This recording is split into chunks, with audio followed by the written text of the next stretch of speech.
Panthea. From the poems of Oscar Wilde by Oscar Wilde. LibriVox.org by Thomas Peter. Nay, let us walk from fire unto fire, from passionate pain to deadlier delight. I am too young to live without desire, too young art thou to waste this summer night, asking those idle questions which of old man sought of seer and oracle, and no reply was told. For, sweet, to feel is better than to know, and wisdom is a childless heritage. One pulse of passion, youth's first fiery glow, are worth the hoarded proverbs of the sage. Vex not thy soul with dead philosophy. Have we not lips to kiss with, hearts to love, and eyes to see? Dost thou not hear the murmuring nightingale, like water bubbling from a silver jar? So soft she sings the envious moon is pale, that high in heaven she is hung so far, she cannot hear that love-enraptured tune. Mark how she wreathes each horn with mist, yon late and labouring moon.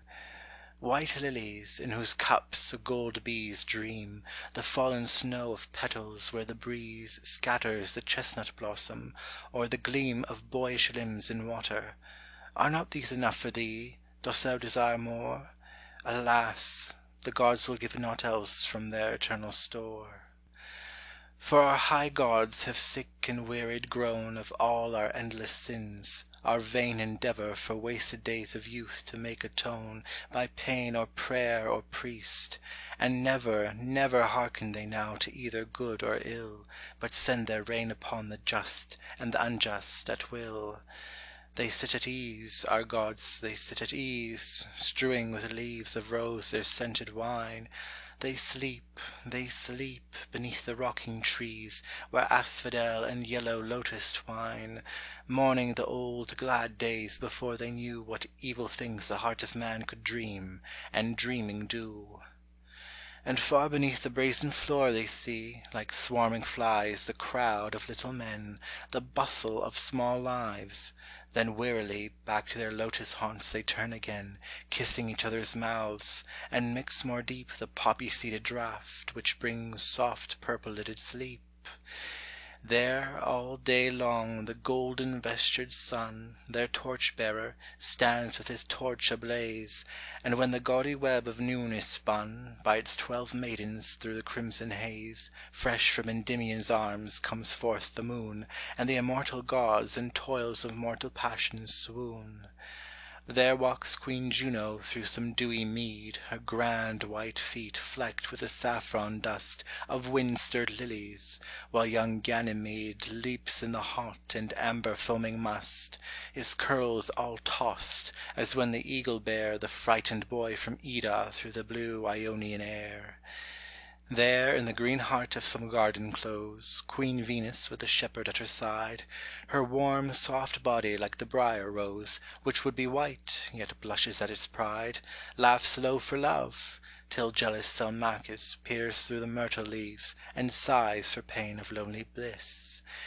There never does that dreary north wind blow, which leaves our English forests bleak and bare, nor ever falls the swift white-feathered snow, nor doth the red-toothed lightning ever dare to wake them in the silver-fretted night, when we lie weeping for some sweet, sad sin, some dead delight. Alas! they know the far Lethean spring, the violet-hidden waters well they know, where one whose feet with tired wandering are faint and broken may take heart and go, and from those dark depths cool and crystalline, drink, and draw balm, and sleep for sleepless souls, and anodyne. But we oppress our natures, God or fate is our enemy, we starve and feed on vain repentance. Oh, we are born too late! What balm for us in bruised poppy seed, who crowd into one finite pulse of time the joy of infinite love and the fierce pain of infinite crime? Oh, we are wearied of the sense of guilt, wearied of pleasure's paramour despair, wearied of every temple we have built, wearied of every rite, unanswered prayer, for man is weak, God sleeps, and heaven is high. One fiery-coloured moment, one great love, and lo, we die.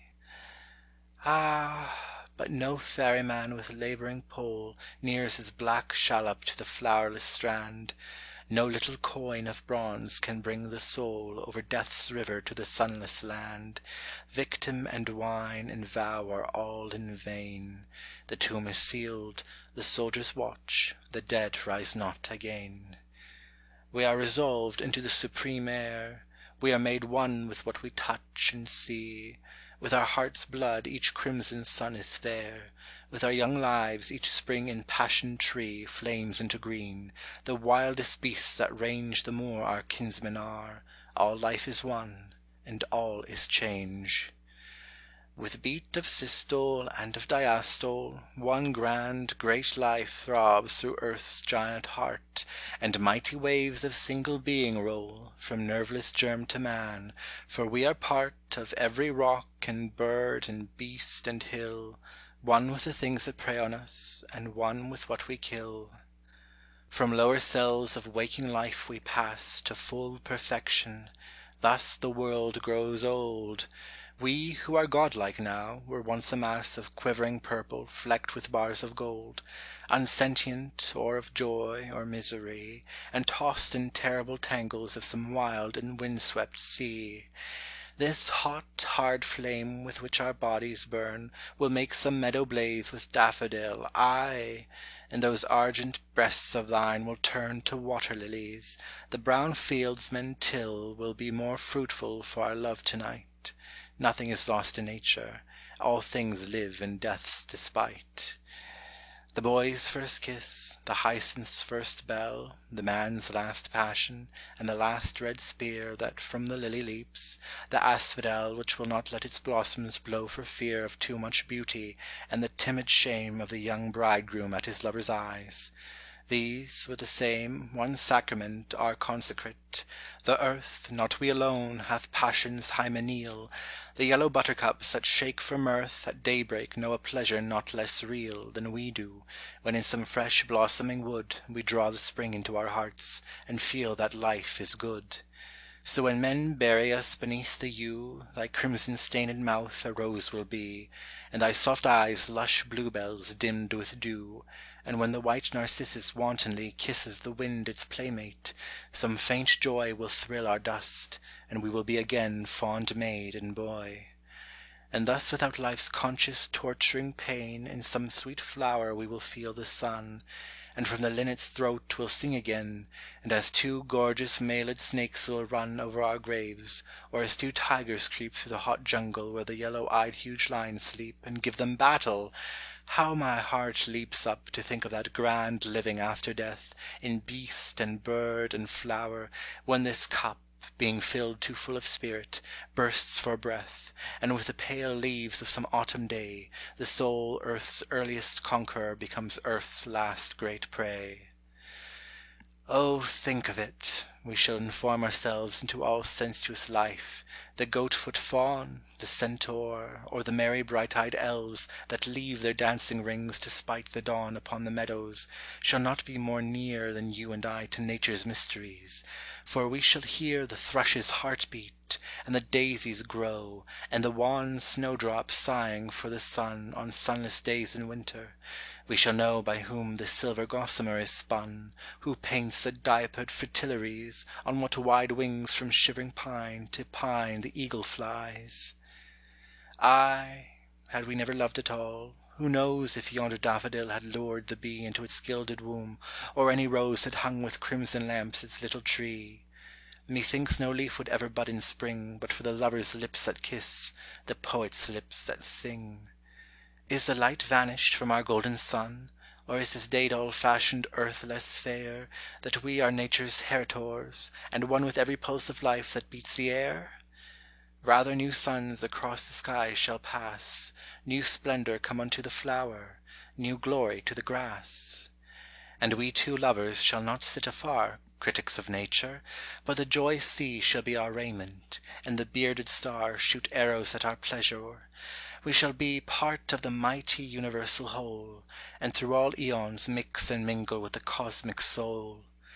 We shall be notes in that great symphony, whose cadence circles through the rhythmic spheres, and all the live world's throbbing hearts shall be one with our heart. The stealthy, creeping years have lost their terrors now. We shall not die. The universe itself shall be our immortality. End of poem. This recording is in the public domain.